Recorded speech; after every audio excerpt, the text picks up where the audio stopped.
Bonsoir et bonne année à toute la radio-télévision catholique Elikia, mais surtout à son éminence Fridolin Cardinal Ambongo Bessungo, à tous les prêtres, à toutes les religieuses et à tous ceux qui ont l'habitude de nous suivre, que cette année soit heureuse et bonne pour vous. Bienvenue au DH, à la portée de tous, votre émission d'éducation aux droits de l'homme et du civisme. Aujourd'hui, cette émission va recevoir des éminents avocats. Il s'agit à ma droite de maîtres comme Moussoulou, qui est avocat. Il est aussi spécialiste en protection de l'enfant. Bonsoir maître et bienvenue. Bonsoir. À côté des maîtres, il y a maître Henri Wemboloa, qui est l'habitué de cette émission. Il est lui-même président de l'AUDEF, l'Alliance pour l'universalité des droits fondamentaux, une ONG de défense des droits de l'homme. Il est aussi coordonnateur du REPRODEF. Bonsoir maître et bienvenue. Bonsoir, merci madame. Avec mes invités, nous allons passer en revue les festivités de fin d'année et tout ce qui a accompagné ces festivités. Mais avant de poursuivre avec cette émission, nous allons devoir suivre un petit élément avec la technique, le discours du chef de l'État à la nation, et puis on revient pour continuer. La paix sera restaurée dans l'Est et dans toutes les parties du territoire national. La stratégie mise en place conduira sans conteste à ce résultat, j'en suis fermement convaincu. Dans cet élan où chacun doit jouer sa partition, j'invite nos médias et nos journalistes, à qui je rends un vibrant hommage pour le travail accompli dans des conditions difficiles, à y contribuer en véhiculant les valeurs du travail et du patriotisme. Mes chers compatriotes, le moment est venu de cesser les hommages aux potentialités et convoquer l'action transformatrice pour répondre efficacement aux multiples besoins de notre population, de l'Afrique et du monde. Car notre pays représente plusieurs réponses aux défis de l'humanité. Dans ce cadre, dans un esprit de cohésion nationale, avec l'implication de toutes les institutions, chacune dans ses prérogatives et à l'accompagnement de notre peuple, nous parviendrons à relever ces défis et à léguer à la postérité un pays compétitif. J'attends du gouvernement des mesures d'application pour la mise en œuvre effective des actions abordées dans mon discours sur l'état de la nation, défi pour la reconstruction. Je vais m'assurer de créer les conditions pour que chacun de vous puisse, avec son talent et dans sa sphère de compétences, jouer activement. Merci à la technique pour cet élément. Nous allons devoir décrypter ce discours du chef de l'État à la nation. Maître Comé, votre commentaire sur ce discours du chef de l'État. Merci madame la journaliste. Personnellement, j'ai apprécié à sa juste valeur l'adresse du chef de l'État à la nation. Il y a des valeurs qui sont évocatrices et fondatrices d'une société qui a vocation à devenir un État de droit, tel que le chef de l'État et tous les Congolais l'ont toujours souhaité.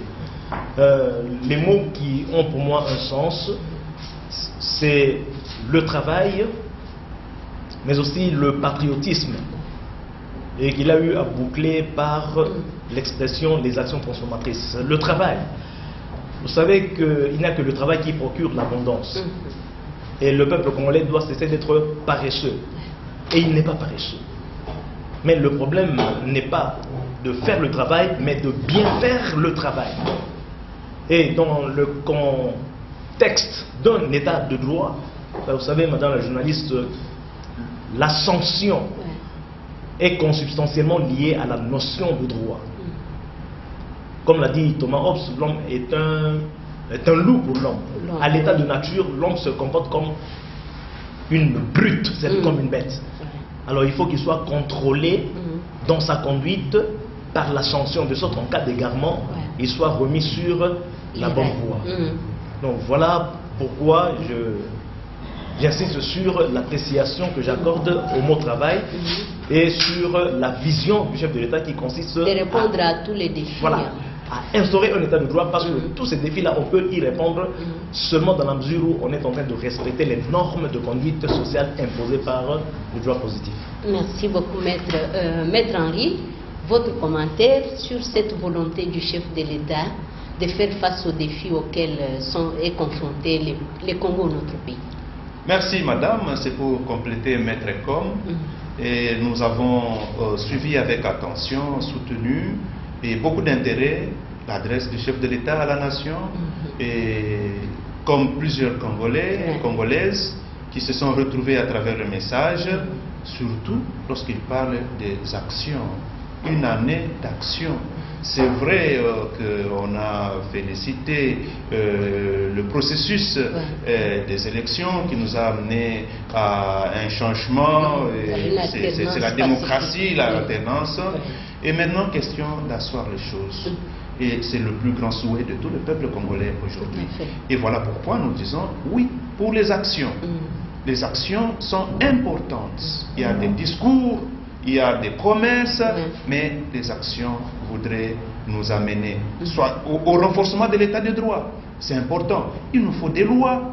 Nous attendons des lois qui renforcent cet état de droit.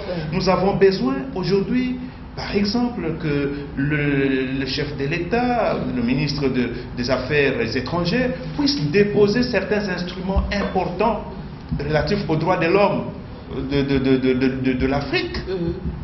Afin que nous soyons partis à ces instruments-là et que les peuples congolais puissent bénéficier de tous ces droits. Qui dit action, pour nous, nous voyons ici, la finalité c'est quoi? Le respect des droits de l'homme. Il s'agit des droits civils et politiques, il s'agit des droits économiques, sociaux et culturels, il s'agit de la paix, il s'agit du développement. Donc dans tout cela, nous estimons que nous avons droit à cela et que à la demande du chef de l'État, que ce soit les journalistes qui puissent travailler pour la paix, qu'ils puissent sensibiliser, qu'on puisse sensibiliser au patriotisme, et donc que tout le monde soit impliqué. C'est quelque chose de très important et nous espérons qu'avec la volonté du chef de l'État et de toute la population et de tous les autres dirigeants qui accompagnent le chef dans cette mission importante, on peut réussir. Merci beaucoup, Maître Henri. Fidèles téléspectateurs, nous poursuivons avec Droits de l'homme, votre émission en train de débattre autour de l'actualité qui est aussi prédominée par l'homélie du cardinal Fridolin Ambongo lors de sa messe qu'il a célébrée, comparant la situation de Béni à celle d'Hérode. Nous allons devoir suivre cet élément et on se retrouve juste après. La ville de Béni a vécu un samedi pas comme les autres. Tôt dans la matinée, le chrétien catholique et autres sont allés prier, mais plus écouter le message du cardinal Fridolin Ambongo en séjour à Béni. C'était à la paroisse Sainte-Thérèse d'Avila, à Béniville. L'évêque diocèse de Butembo Béni, dans son mot d'accueil, a présenté les défis d'insécurité, la maladie à virus Ebola, sans oublier l'islamisation radicale dont fait face son diocèse. Monseigneur Mercedes Sikouli a, au nom de ses fidèles, salué la présence de l'envoyé du pape François pour un réconfort spirituel et sécuritaire. Dans son homélie, tirée du livre de Matthieu chapitre 2 verset 14, le cardinal Fridolin Ambongo a fait la similitude du cas de Béni à celui du roi Hérode qui avait massacré les enfants innocents à Bethléem. Il y a des Hérodes ici et à l'extérieur du pays, a-t-il martelé. Ils rendront acte un jour. L'ennemi, ce n'est pas l'armée. L'ennemi, ce n'est pas la police. L'ennemi, ce n'est pas la MONUSCO. Ce n'est pas la population de Béni. L'ennemi s'est trouvé ailleurs. Pendant que nous nous divisons, nous nous querellons entre nous, nous nous faisons la guerre, l'ennemi fait de l'autre côté. Le gouverneur du Nord Kivu, Karline Danzuka Sivita, est l'homme le plus heureux. Il appelle d'autres confessions à emboîter les pas dans cette lutte commune contre l'ennemi. Votre présence à nos côtés apporte encore plus de crédit et d'autorité au témoignage sur la souffrance des habitants de Béni, victimes des crimes, les prisonniers depuis plusieurs années déjà. La présence présence du cardinal Fridolin Ambongo à Béni est plus salutaire. C'était avant de présenter les élus du peuple conviés à cette messe de paix. Message salué par la population qui n'attendent que la paix. Merci à la technique pour cet élément. Maître Com, nous venons de suivre l'intervention du cardinal qui a comparé cette situation macabre de l'Est où les enfants sont massacrés alors qu'ils n'ont rien fait à celle du roi Hérode. Votre commentaire là-dessus? Moi j'ai apprécié la manière dont son éminence Fridolin, dont j'apprécie d'abord la rhétorique parce que c'est quelqu'un qui m'a beaucoup marqué. Moi je me croyais orphelin à partir du moment où Cicéron est décédé, mais lorsque j'ai revu une telle personnalité emblématique, je me suis dit que finalement je retrouve un parrain. Tout à fait. Et je l'apprécie beaucoup et je le salue de là où il est. Lorsqu'il aborde le problème de la paix, c'est-à-dire des massacres, des conflits armés à l'Est et qui portent atteinte aux droits sacrés reconnus à tout homme et particulièrement aux enfants, ces êtres vulnérables. Mais je me dis qu'il est en train de rencontrer justement ce qu'a toujours été mon attente. Lorsqu'il y a conflit armé, il faut épargner les enfants, toutes les personnes qui sont en dehors de l'État de se battre. Les enfants sont vulnérables, ils ont besoin d'être protégés d'une manière exceptionnelle en temps de guerre, en temps de conflit armé, en temps de catastrophe naturelle, etc. Et il y a des instruments juridiques internationaux qui ont été ratifiés par bon nombre d'États, en ce compris le nôtre, la République démocratique du Congo, qui consacrent d'une manière particulière la sauvegarde des droits de l'enfant en pareille situation. Hélas, le constat est amer, parce que c'est l'inverse de ce qui dicte les règles du droit international en ce qui concerne la protection de l'enfant. Mais parce que je tiens à aller un peu plus loin, lorsque son éminence insiste que l'ennemi est de l'autre côté, l'ennemi est ailleurs, ça c'est par rapport à la menace de la guerre et à la guerre artificielle qui est à l'Est. Mais je vais un peu au-delà pour dire que l'ennemi du Congo est également au sein des institutions. C'est-à-dire les personnes qui ont en charge la régulation du collectif, mais qui ne travaillent pas comme il se doit, qui ne jouent pas bien leur partition, comme le dit le chef de l'État, Félix Antoine Tshisekedi.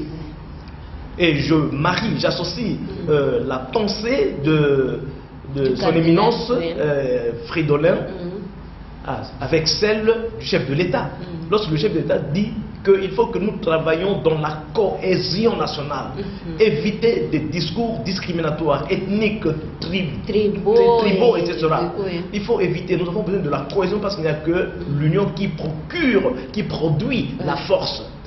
Or, pour aller de l'avant, seul on ne peut rien faire, comme l'avait dit Mobutu, il n'est pas un magicien, mais c'est avec l'appui de tout le monde. C'est ainsi qu'il invite toutes les institutions, le chef de l'État, il invite toutes les institutions à pouvoir participer, collaborer. Il faut une certaine synergie. Voilà, une synergie. D'action. Oui, ça c'est le terme idoine. Voilà, il faut cette synergie-là, c'est-à-dire les institutions, parce que le chef de l'État est le garant des institutions. Et lorsque son éminence Fridolin intervient pour donner sa position par rapport à cette guerre qu'il décrit d'une honte. Mais il n'a pas tort. Quand il dit qu'il y a une honte, ça veut dire que quelque part il existe des ennemis du Congo, des traîtres qui sont sur le plan interne, mais en collaboration avec l'ennemi qui est à l'extérieur et que tous les Congolais connaissent. Donc voilà pourquoi j'apprécie ça et je fais un mariage avec l'intervention du chef de l'État. Merci beaucoup Maître Com. Maître Henri, cette guerre à l'Est, votre analyse sur l'intervention du cardinal? Oui, vraiment, c'est avec beaucoup de satisfaction que nous avons suivi et reçu ce message de son éminence, le cardinal. Tout à fait. Et c'est très important. Et nous pensons que tous les Congolais, qu'ils soient dans les institutions ou dans la société civile, nous sommes appelés à nous approprier cette situation de guerre afin que cela cesse. Ça doit cesser. C'est depuis des années et des années. C'est depuis des années. Des morts tous les jours. Et lorsque vous suivez de près, et on se rend compte qu'il y a des traîtres dans les institutions.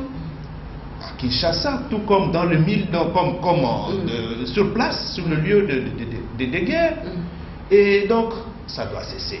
Et j'estime à mon niveau que la lutte, elle est importante, elle est partagée. C'est comme on l'a suivi dans le message du chef de l'État, le président Félix, qui a dit qu'on doit tout faire pour mettre fin à cette guerre. C'est important. Et donc, à notre niveau, nous devons nous dire que la fin de la guerre, ça nous profite. Et son Excellence, et son Éminence, le cardinal dit, nous devons être vigilants. Soyons vigilants. Et il prononce un mot qui a souvent heurté les consciences dans notre pays, c'est la balkanisation.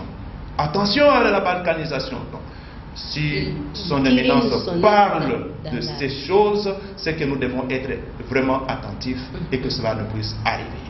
Et pour le reste, le pays nous appartient.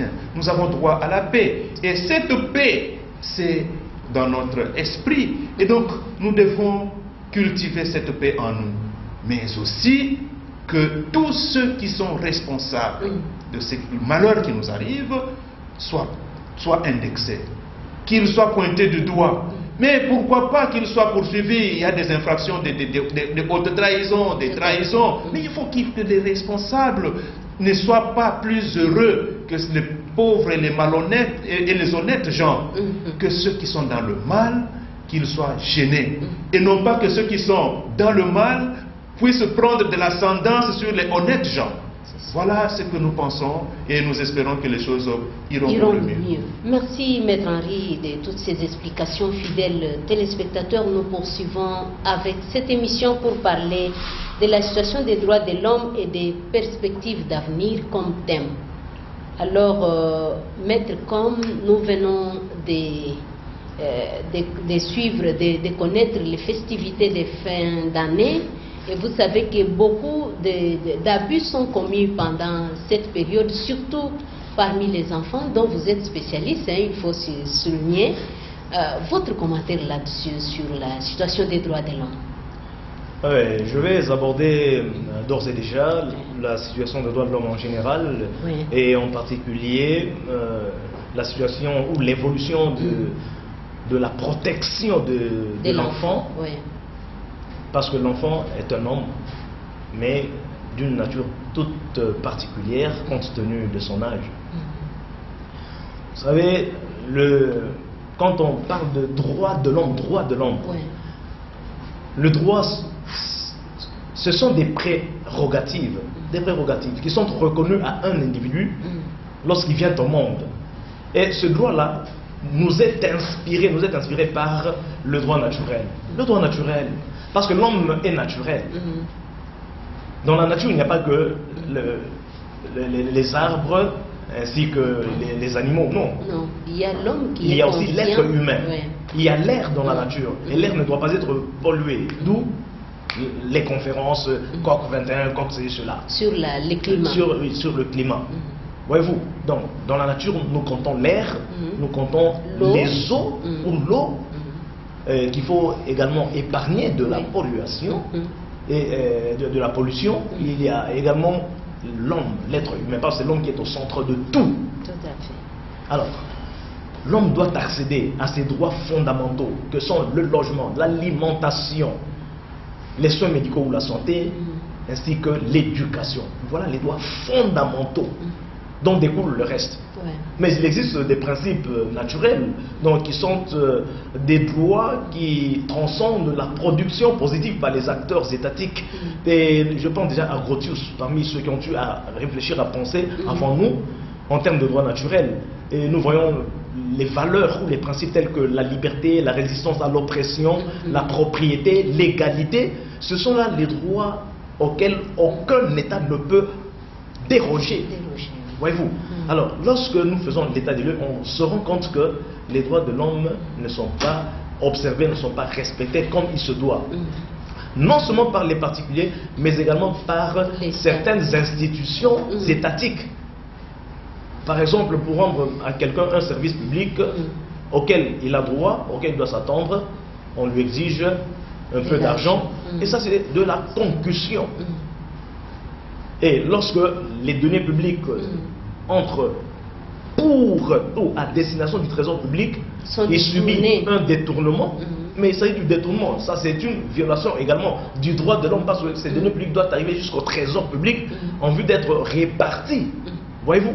Parce qu'il y a l'économie qui s'analyse en termes de mode opératoire pour la production de richesses, mais qui doit être au service des fins sociales. C'est-à-dire, l'économie doit être au service du social. Or, lorsque sur le plan économique, tout ce que nous réalisons, nous, État, comme recette, la plupart ou une grande quantité est détournée par les hauts fonctionnaires, les hauts responsables inconscients et qui sont protégés par l'impunité. Voyez-vous? Alors ça rejaillit très négativement, très préjudiciablement sur les individus, c'est-à-dire sur le social. Alors si bien que si on doit ajouter à cette gabégie financière, à cette mégestion, à la corruptibilité et à la corruption, à l'impunité qui est une circonstance aggravante des malheurs des citoyens, voyez-vous, on ne saura pas avoir l'emploi. Et quand il n'y a pas d'emploi, les parents ne savent pas faire face. Merci beaucoup, Maître. Comme Maître Henri, mais tout ce que Maître vient de peigler ici, il y a la loi. Pourquoi est-ce que la loi n'arrête pas les impunis, la loi n'arrête pas les corrupteurs, pourquoi les intouchables? Pourquoi la loi n'arrête pas tous ces gens? La loi n'arrête pas parce qu'il y a des problèmes qui nécessitent des solutions. Et là, je voudrais dire que pour AUDF, Alliance pour l'universalité des droits fondamentaux, l'année passée, c'est l'année passée, et cette année, c'est une année nouvelle où nous attendons des actions. Et nous pensons aussi qu'il faudra que tous les Congolais, dirigeants et populations, nous comprenions que tous les êtres humains naissent libres et égaux en dignité et en droit. Et le pays appartient et à ceux qui dirigent et à toute la population. Et s'il y a le revenu national, que ce revenu soit partagé équitablement à toute la population. C'est de la justice, ce n'est que justice. Mais parce que nous constatons qu'aujourd'hui, les choses semblent échapper à plusieurs Congolais et il y a des inégalités très profondes. Il y a des rapports de PNUD qui venaient d'être publiés sur l'indice humain et vous savez, le niveau de vie en RDC est très bas. C'est l'extrême pauvreté. Et quand on parle de l'extrême pauvreté, il n'y a pas de dignité. Il n'y a pas de dignité pour celui qui manque à manger. Il n'y a pas de dignité pour ce papa qui ne peut pas prendre de l'importance, de la valeur et de l'ascendance sur ses enfants, les envoyer à l'école ou les éduquer parce qu'il n'est pas bien payé. Nous saluons ici la mesure de la gratuité de l'enseignement primaire. C'est du souffle pour plusieurs parents qui n'ont pas pu faire éduquer leurs enfants. Et la conséquence, c'est quoi? Nous avons des jeunes gens qui n'ont pas étudié, qui n'ont pas la chance égale avec tous les autres pour bénéficier, n'est-ce pas, du bonheur dans la société. Et ce sont des Koulouna ou ce sont des jeunes qui sont instrumentalisés. Ils sont instrumentalisés un peu dans beaucoup de coins de notre pays. Si vous suivez aujourd'hui de près, on va vous parler de Kindu, il y a eu des problèmes des jeunes. Vous parlez de Kalemi, il y a des problèmes. Vous parlez de Katanga, donc vous parlez de Kinshasa, il y a trop de problèmes. Et cette jeunesse souffre beaucoup. Et estimons que cette année, c'est la meilleure pour que tout le monde puisse comprendre que l'État congolais appartient à tous les Congolais.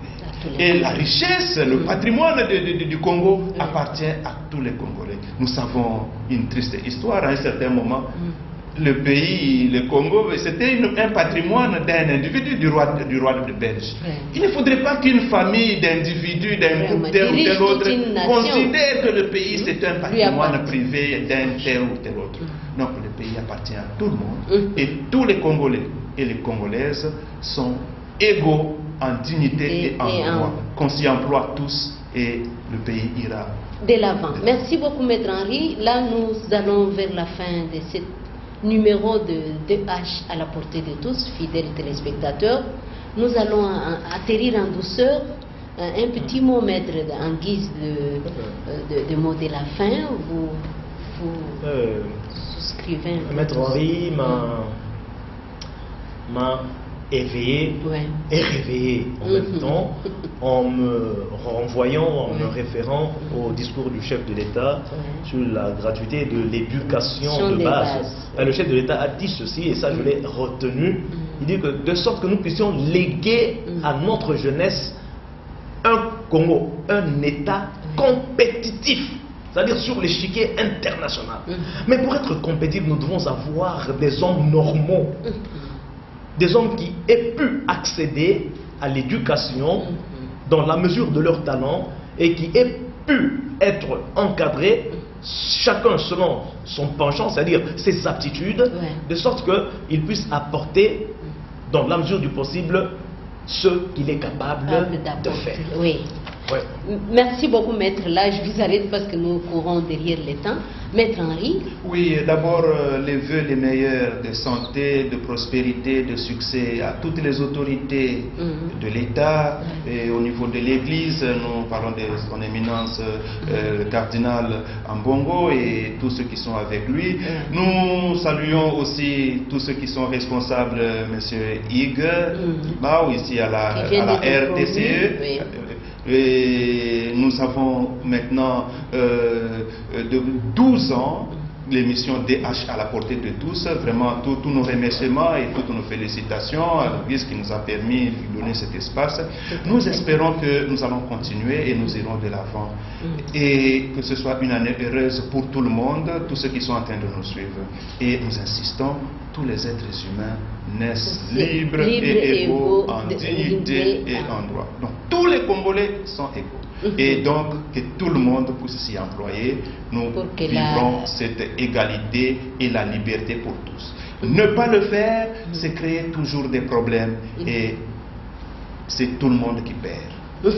Merci beaucoup, c'est bien dit, fidèles téléspectateurs. Je rappelle que nous avons reçu dans le cadre de cette émission Maître Com Moussoulou. Il est spécialiste en protection de l'enfant. Merci, Maître, d'avoir répondu à mon invitation.